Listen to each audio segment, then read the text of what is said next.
બ્રાન્ચે 10 વર્ષથી most wanted તામરાજ સાહુની ધરપકડ કરી. સુરત શહેર ક્રાઇમ બ્રાન્ચે તાજેતરમાં એક મોટી સફળતા મેળવી છે. દેશભરમાં ચર્ચિત આશારામ અને તેના પુત્ર નારાયણ સાંઈના બળાત્કાર અને દુષ્કર્મ કેસોમાં સાક્ષીઓ પર હુમલા કરનાર આરોપી તામરાજ સાહુની ધરપકડ કરવામાં આવી છે. આરોપી છેલ્લા 10 વર્ષથી એસિડ એટેક, જીવલેણ હુમલા અને હત્યાના ગુનાઓમાં મોસ્ટ વોન્ટેડ હતો.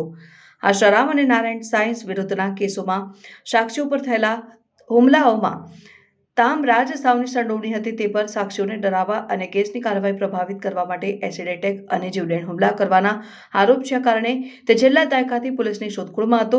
ક્રાઇમ બ્રાન્ચે તામરાજ સાહુની ધરપકડ માટે વિશેષ અભિયાન ચલાવ્યું હતું. આરોપી પર ₹50,000નું ઇનામ જાહેર કરવામાં આવ્યું હતું.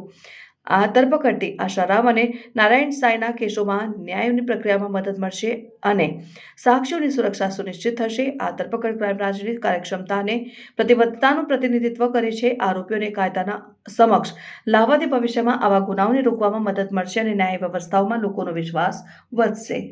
સુરત શહેરના 3 જેટલા ગુનાઓ જેમાં આરોપી જેના નામ છે તામરાજ સાહુ, એના અલગ અલગ જો તામ્રધ્વજ નામ હતા, એલિયાસ તામરાજ સાહુ, અને અત્યારે હાલ જ્યારે પકડાયા છે ત્યારે એના જો રાજ ઉર્ફે સ્ટીફન નામે આપણા નોઈડામાં રહેતા હતા, નામ બદલીને અને અત્યારે બીજા ધર્મ અપનાવીને ધરપકડથી બચવા માટે એના જો સુરત શહેરના ક્રાઇમ બ્રાન્ચના ટીમ ડીસીપી મિસ્ટર રોજિયા અને પીઆઈ પરમાર એના ટીમ દ્વારા એના પકડવામાં આવેલા છે.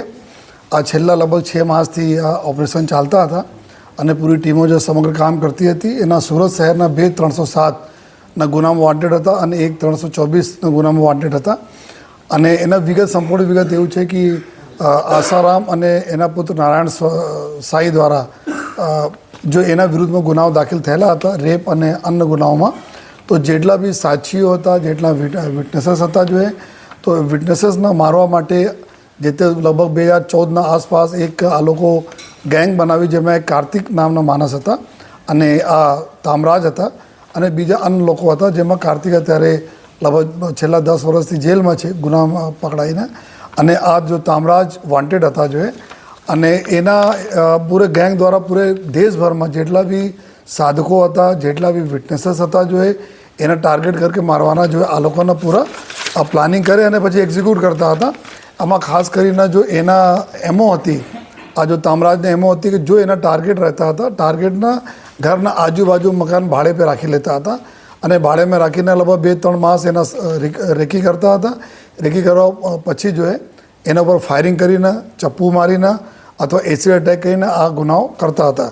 તો એના મુખ્યત્વે જ્યારે નોઈડા ઉત્તર પ્રદેશથી પકડાયા છે ત્યારે એક ક્રિશ્ચિયન ધર્મ અંગીકાર કરીને ત્યાં નામ ચેન્જ કરીને ત્યાં રહેતા હતા અને એના ઉપર મેન ગુનાઓ દાખલ થયેલા છે. આમાં સુરત શહેરમાં 2014માં ખટોદરા વિસ્તારમાં એક બિમલેશ ઠક્કર હતા, જેની વાઈફ બી એક વિક્ટિમ તરીકે હતી. તો બિમલેશ ઠક્કરને પીઠના ભાગે અને જડબા વગેરેના ભાગે પૂરા છરી મારવામાં આવ્યા હતા.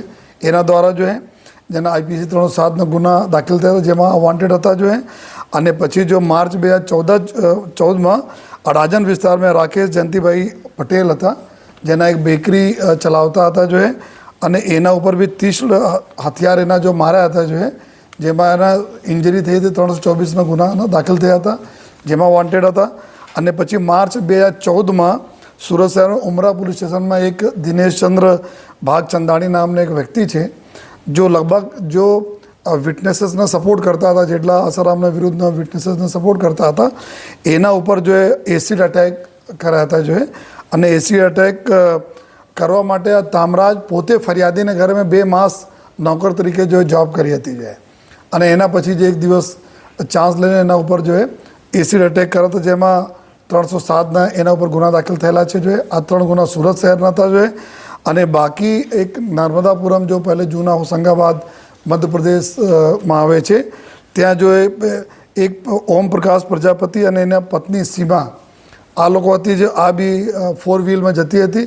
એના ઉપર લગભગ 8-10 રાઉન્ડ ફાયરિંગ કરીને બંનેના મોત નિપજવાના પ્રયત્નો કર્યા હતા, લેકિન આ લોકો બચી ગયા હતા. જેના ઉપર MPમાં નર્મદાપુરમમાં બી 307 ગુનામાં દાખલ થયા, જેના બી વોન્ટેડ છે. અને પછી ગાઝિયાબાદ उत्तर प्रदेश में एक विटनेस आ केस ना था अखिल गुप्ता जो है, तो अखिल गुप्ता जो रसोईया तरीके जो आसारामना आश्रम में काम करता था, एना जो रेकी કરીને એના ઘરના બાજુમાં ભાડે રાખી પછી જો 2 માસ પછી એના ફાયરિંગ કરીને એના મોત નિપજાવેલા હતા, જેના યુપીમાં બી 302ના ગુના ત્યાં બી દાખલ થયેલા છે, એમાં બી વોન્ટેડ હતા જો અને પછી એક સોનાલી ઉર્ફે સોનાલી ખુર્દ આવે છે પાનીપત હરિયાણામાં, ત્યાં મહેન્દ્ર ચાવલા